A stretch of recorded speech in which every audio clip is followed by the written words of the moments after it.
Welcome back, Cyber Explorers.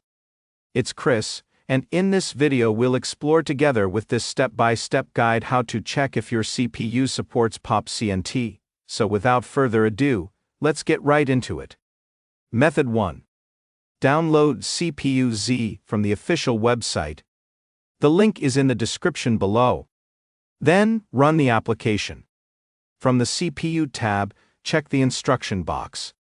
Look for SSE4A if you're using an AMD processor, and SSE 4.2 if you're using an Intel processor.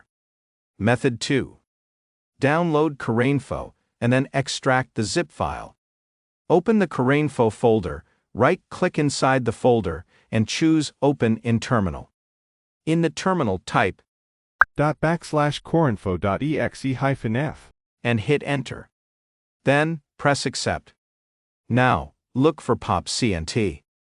These methods will help you determine if your CPU supports the necessary instruction sets for Windows 11 version 24H2.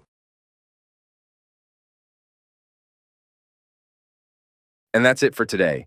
If you found this video helpful, please give it a thumbs up, consider subscribing, and don't forget to activate the notification bell so you won't miss out on any new uploads. Thank you for watching, and I can't wait to share more with you. So, until next time, see you later.